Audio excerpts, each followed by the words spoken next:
sejam muito bem-vindos a mais um Bate-Papo Literário, um programa para quem aprecia uma boa história e uma boa conversa. E o nosso convidado de hoje é jornalista, escritor, professor, é palestrante motivacional, membro fundador da Academia Tubaronense de Letras, a nossa Catu, e autor de 10 livros. E hoje ele está aqui para falar do lançamento do seu mais novo romance, O Lado Oculto do Coração, uma história emocionante ambientada na charmosa comunidade do Farol de Santa Marta. Estou falando do meu querido confrade José Henrique de Souza.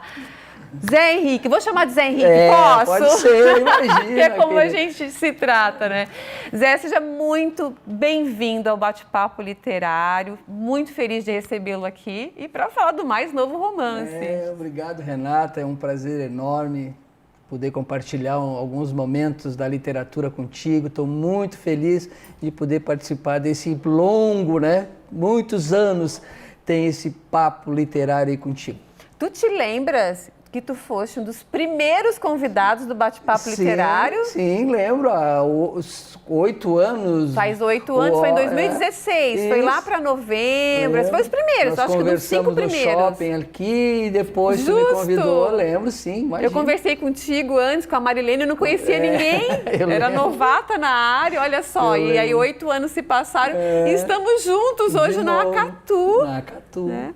Vamos começar falando um pouquinho, antes da gente falar do romance, eu quero falar um pouquinho dessa tua trajetória. Tu és um homem multifacetado, né? Trabalha com comunicação, com a escrita, né? Ou com a oralidade e com a escrita.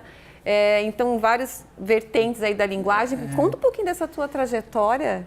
Ô, Renata, eu acredito muito numa frase que eu, enquanto acadêmico do curso de jornalismo, eu aprendi e eu comecei a vivenciar ela para buscar um caminho espiritual na minha vida.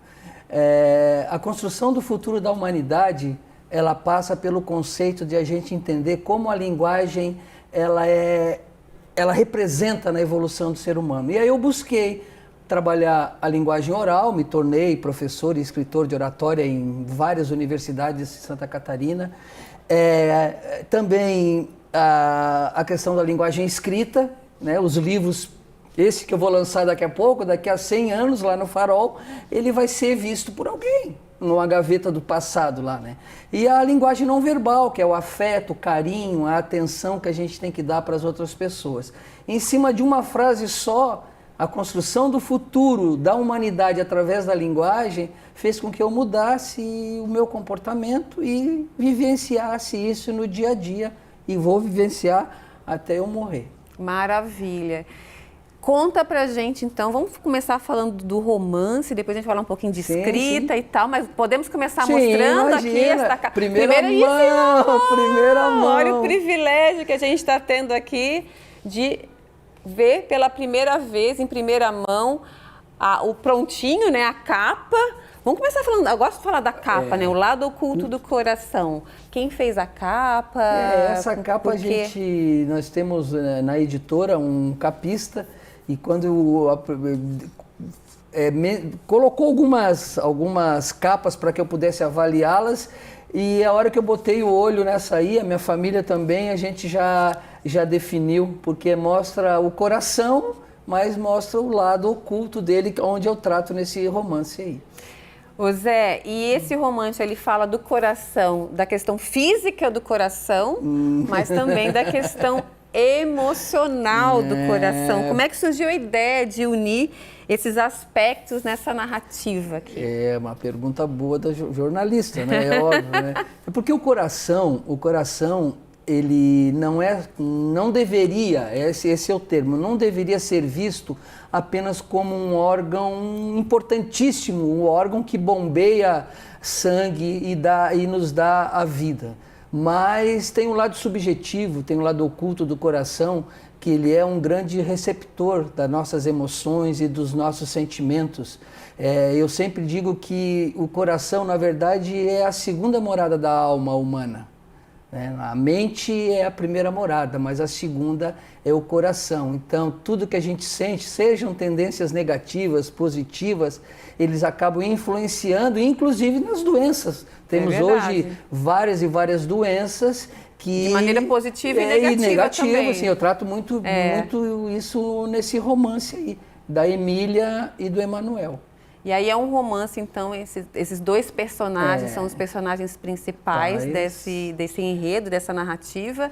O Emanuel é um pescador do Farol de Santa Marta. O meu livro, o ambiente dele, como os outros anteriores, é o Farol de Santa Marta. Então ele é um pescador que teve um infarto quase fulminante com 35 anos de idade, muito novo, porque levava uma vida desregrada, e conheceu a médica Emília, que mostrou para ele que ele precisava resolver a solidão, a angústia, a timidez, a ansiedade, para poder melhorar a sua saúde e poder viver mais. Então, existe uma troca de energia. Ele, por ser pescador na sua natureza simples, e ela, terminando o doutorado dela, falando sobre o coração precisando ser visto com outros olhos. A pergunta que não quer calar, é uma relação médico-paciente?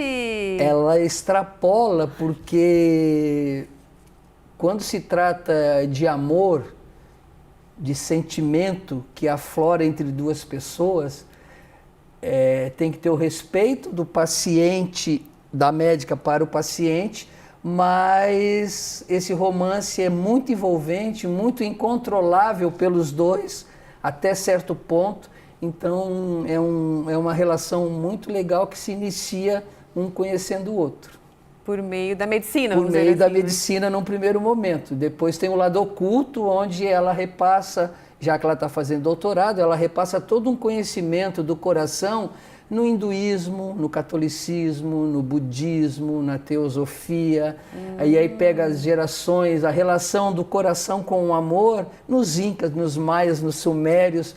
Por que o coração tem essa relação tão forte, tão simbólica com o amor? E em todas as religiões. Em todas as religiões, tudo, e raças. É algo assim que dificilmente, foi uma ideia que eu tive, dificilmente eu já li alguém falar ou escrever sobre isso, sabe? Sobre essa relação tão importante do coração com os sentimentos humanos. Muito bem, nós vamos fazer um pequeno intervalo, a gente volta para falar mais do romance, de coração, de escrita, um pouquinho de Acatu também, né? Acatu. Não saiam daí que a gente volta já já.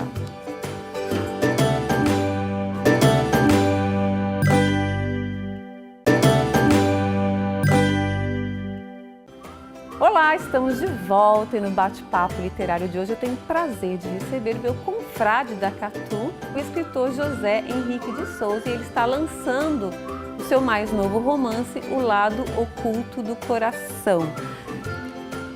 Zé Henrique, vamos voltar, eu queria falar um pouquinho dos seus romances de maneira geral. Eles falam muito sobre sobre sentimentos, sobre autoconhecimento, né? Sim. Como é que a sua experiência pessoal reflete nos seus livros, nas suas obras? Reflete bastante, sabe? Eu nunca me esqueço, teve um ser humano aqui, mora em Tubarão, uma pessoa maravilhosa, o meu grande mestre, que fundou, inclusive, foi um dos fundadores e idealizadores do curso de jornalismo da Unisul, inclusive da TV Unisul, porque viajei com ele para Caxias do Sul para pegar um modelo lá da TV universitária, ele que implantou, o professor Laudelino Santos Neto, um psiquiatra, um psicanalista, um jornalista, um químico, um ser humano incrível, e ele me mostrou, enquanto estudante de jornalismo, que eu podia enxergar a vida com os outros olhos, né? E eu fui muito atrás dele, até hoje vou, e é um agradecimento que eu tenho por essa pessoa importante na minha vida.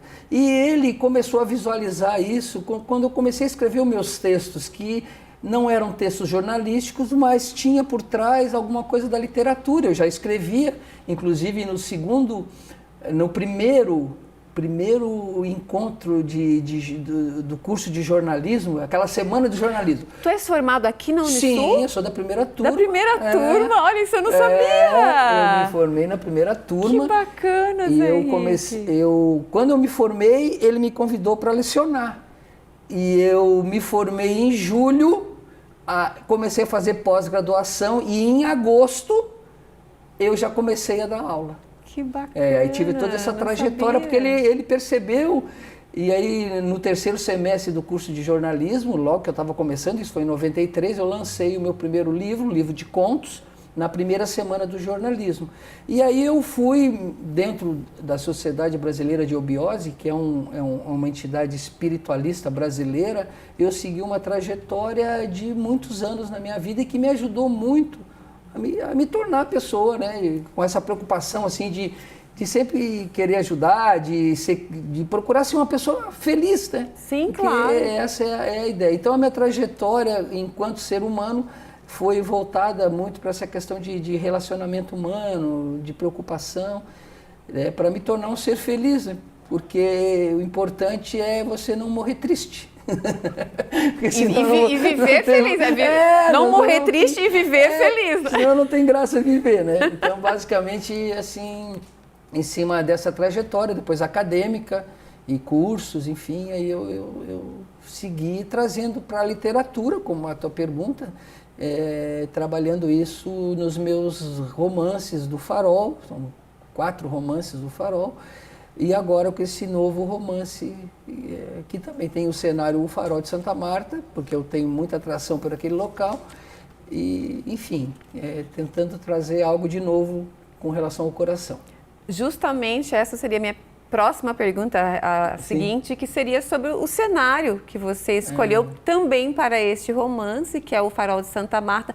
E eu acho muito legal os nossos escritores aqui, quando eles trazem exatamente para os seus livros, para a sua literatura, lugares, né, da nossa região que realmente que fazem parte da nossa história, vamos dizer assim, né?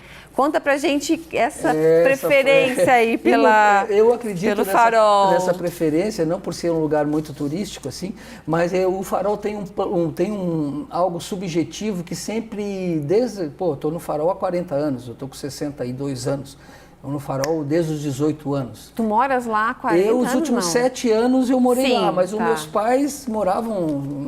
eu vou no Farol com 18, então tem mais de 40 anos. E o Farol, Renata, poucas pessoas sabem, do que eu vou falar agora. Os maiores sambaquis do planeta Terra. Cemitérios, sambaquis, né? Índios, ou a antiga civilização, os sambaquieiros. A gente está nessa dúvida porque é coisa de 8 mil anos atrás, a gente não tem a comprovação científica, mas eu tenho as minhas teorias, né? Naquela região ali habitaram milhares e milhares de índios, porque para construir 8 ou 9 ou 10 sambaquis, tem um lá que tem 6 quilômetros de distância, ali na praia do Camacho, do lado do Farol, né, que não dá para diferenciar. E onde os índios habitaram, e quando a gente fala em índio, né, Renata, é bom deixar isso bem claro. O índio talvez tenha sido a raça em que mais se aproximou da sua relação com Deus. Muito mais do que a raça branca, a raça amarela, a raça negra, muito mais. Então o índio ele tem essa parte de religião, de contato com os deuses muito forte. Tanto é que quando a gente fala em Deus, ou em espírito, ou em algo mais elevado, ninguém olha para o chão, né? Todo mundo olha para o céu.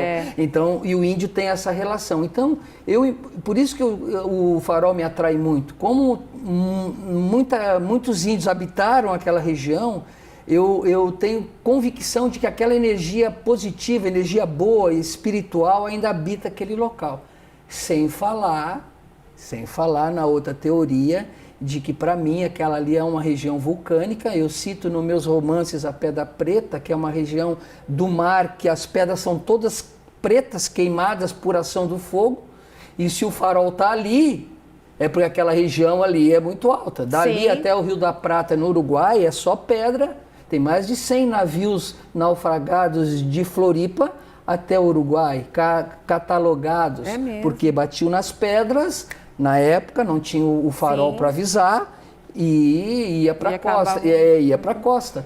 Então, e todo lugar onde tem vulcão, onde tem energia do interior da Terra, também é um lugar de muita energia. Então, o farol, ele, é um desses para mim, lugares. ele tem algo diferente ali. Diferenciado. Então...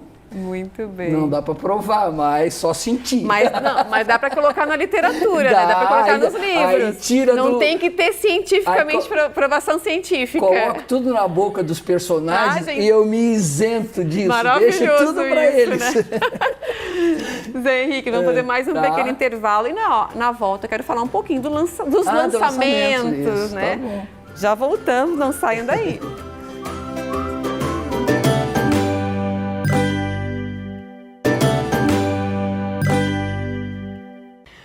Olá, estamos de volta e no bate-papo literário de hoje eu tenho o prazer de receber o meu confrade da Catu, o escritor José Henrique de Souza. Ele está lançando o seu mais novo romance, O Lado Oculto do Coração. Mas nós vamos começar esse terceiro bloco com mais uma maravilhosa dica de leitura da jornalista Letícia Bombo no nosso quadro Um Instante na Estante. Vejam só. Oi, aqui é a jornalista Letícia Bombo e hoje vamos apresentar a obra Cancioneiro Belchior, de José Gomes Neto, da Vitelli Publisher.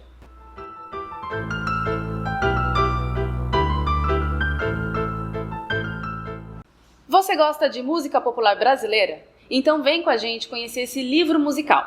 Este é um exemplar para colecionador. Reúne toda a produção de canções do artista Belchior. Cantor, poeta, compositor, músico, produtor e artista plástico. Belchior tornou-se um dos mais famosos cantores do Brasil da década de 70, com reconhecimento internacional. O autor, José Gomes Neto, professor e amigo pessoal de Belchior, produziu este livro com todas as letras do repertório do artista. O livro traz também capas de todos os discos gravados pelo artista, além de fotos de momentos especiais da vida de Belchior.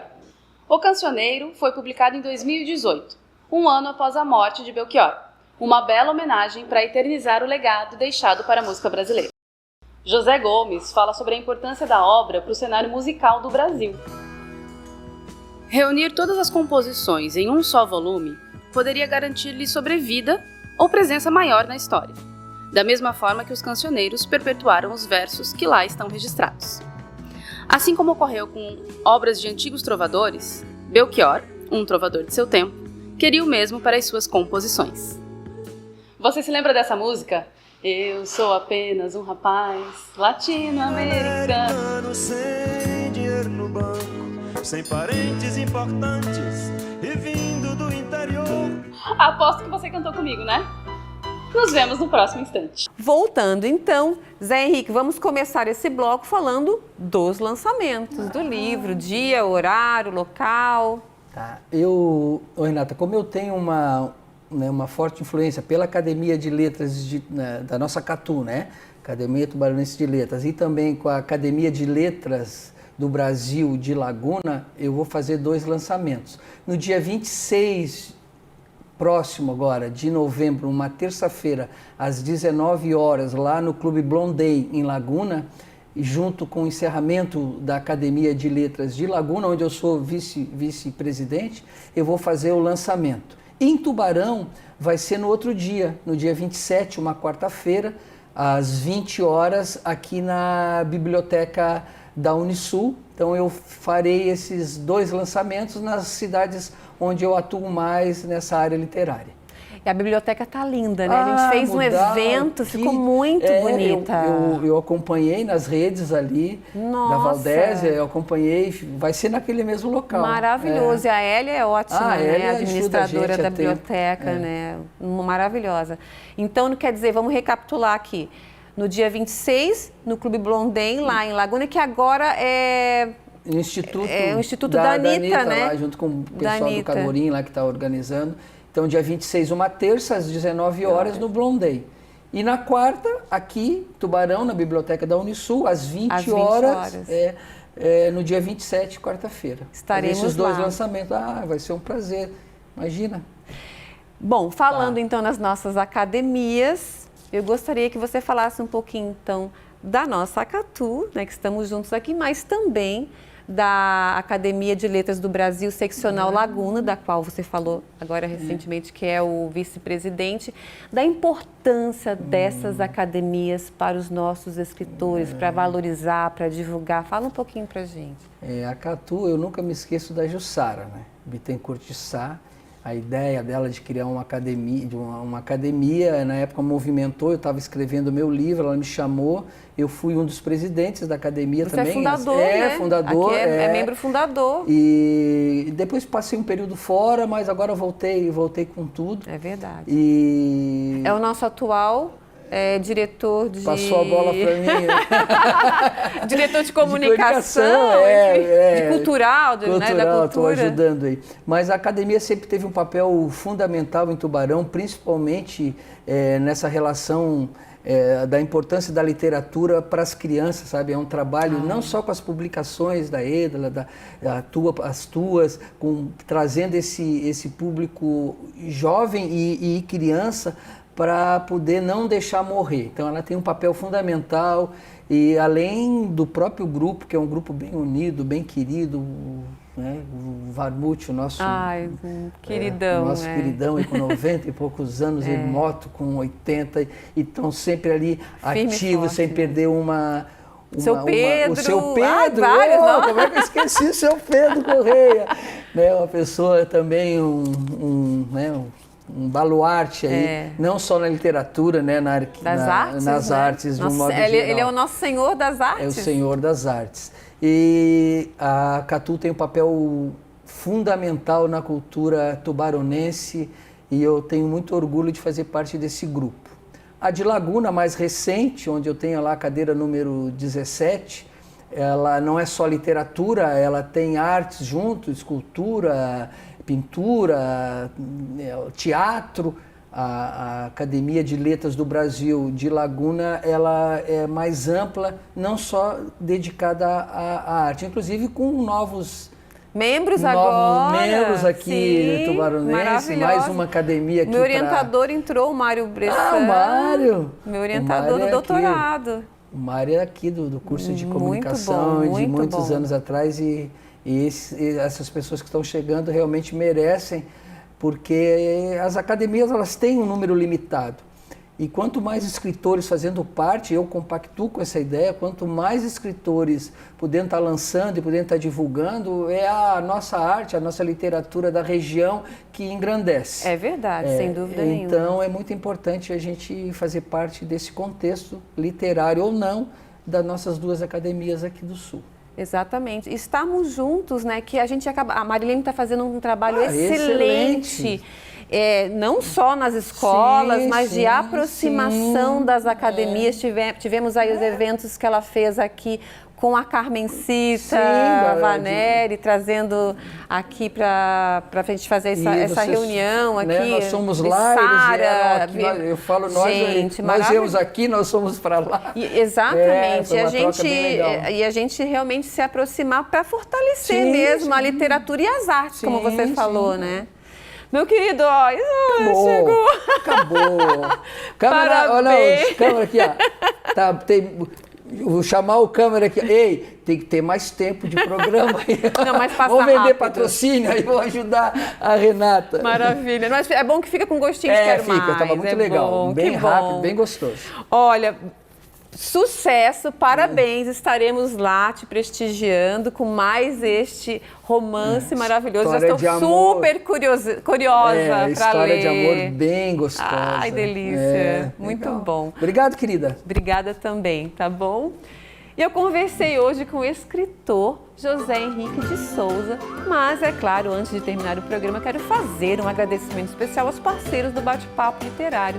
Eu quero agradecer ao Estúdio Morgana Anacleto, especializado em sobrancelhas e beleza, a Academia Toia, que há 44 anos mantém o nosso corpo em movimento, a editora Vitelli Publisher, que ajuda a escrever a história de quem escreve suas histórias, e a Código Kid, uma escola de programação que capacita crianças e adolescentes para os desafios do futuro.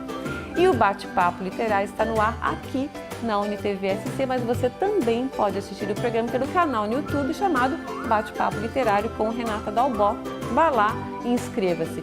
Muito obrigada pela companhia de vocês. Espero todos novamente no nosso próximo Bate-Papo Literário. Até lá!